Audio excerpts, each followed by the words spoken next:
Let's go ahead and bring in Blaze investigative journalist Steve Baker into this conversation. And Steve, I just want to make sure you heard that question that we were talking about at the top of this segment. When we now have more information that the would-be Trump assassin was stopped when the SWAT team hit his rifle with a bullet. What can you tell us about this and the level of significance with this new revelation? Yeah, it's significant to Joe Hanneman and myself because one of our sources on the ground that we were hearing from in the very initial hours after the shooting told us that they counted 3 holes in Thomas Crooks. Well, that now makes sense because if a part of the rifle was destroyed and shrapnel poked him in the face, the neck, that explains what our source actually saw on the grounds. So we're actually very pleased that our sourcing was that accurate that day. And of course, it also answers a lot of questions about why the gun stopped firing so suddenly, and then there was the long pause before that 10th final sniper round that took him out. And then some of the other news that we're getting today is the body of the would-be assassin has already been cremated, Steve. And Representative Higgins revealed in a preliminary investigation report that the FBI released his body just 10 days after the shooting and scrubbed the crime scene of biological evidence before Higgins could investigate the area. So we see throughout this entire investigation that we've been going through back and forth. Is this malice? Is this incompetence? But either way, this doesn't look good for the FBI. So why would they do this? It's incomprehensible once again. And, I get so tired of talking about our government and using words like incomprehensible and inexplicable. And especially when you have a professional, a seasoned professional like Clay Higgins. I'm actually sitting in Louisiana right now. That's where he, of course, is from.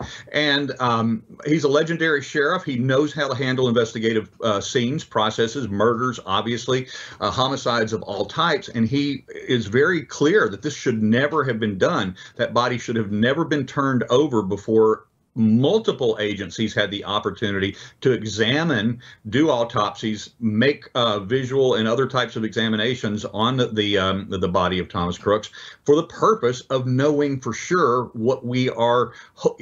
Look, all of us, we just want the truth, right? That's it. At the end of the day, we want the truth, whatever it is. But the more and more you cover things up, the more and more you rush things to their conclusion, the less likely it is that we're ever going to close the book on this in a manner that's going to satisfy the American people. Steve, can you talk a little bit about the back and forth between the federal officials and the locals? I mean, yeah. SWAT officer not being called out and praised versus the feds. There's been a lot of back and forth, and in the beginning, they were putting blame on the locals, right? I mean, what we were hearing from even people I really like Bongino as well, the local people probably screwed up. And where do we stand when you look at that balance between them, this war? This was another really important point to one of the sources that we had, was we were told literally within the, as I said, the opening hours after this event took place, that Crooks was shot from someone on the ground by a SWAT team operative on the ground. We knew that.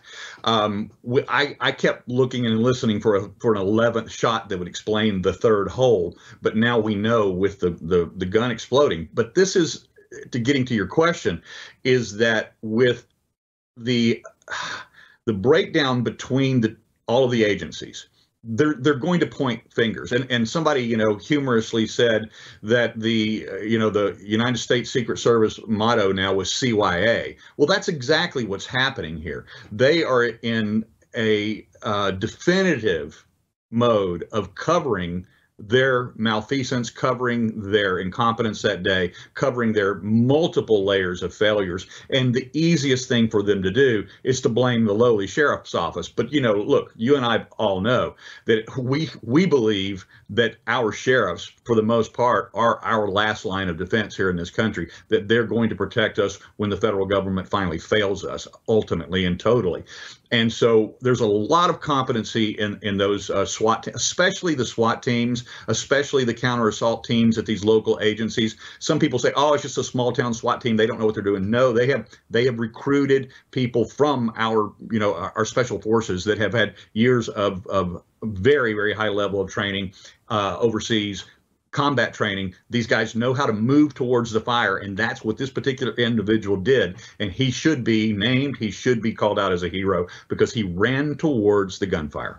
And you'd think, fresh off of this conversation, maybe things would change. But no, the Secret Service reportedly left Donald Trump vulnerable in an attack on Wednesday when a female agent abandoned her post to breastfeed her child during an event in Asheville, North Carolina. And the agency said, hey, you know what? There's going to be no impact on this Trump event. But Steve, we're not even 5 weeks away from the Trump shooting. So how are we now just here at this event happening days after this? That's a question that can't be answered. I mean, it really can't. I mean, I didn't know that the federal government had a bring your infant to work day. And certainly that when somebody is going out to protect the former president of the United States, that they think somehow that that's appropriate to bring their breastfeeding infant to work that day. I don't even know. Have we even asked the question whether this was a breastfeeding woman or I don't even know what, I don't even know. Fair point. Fair point. And but that's how absurd all of this is. And when I read this story yesterday, I literally just about popped.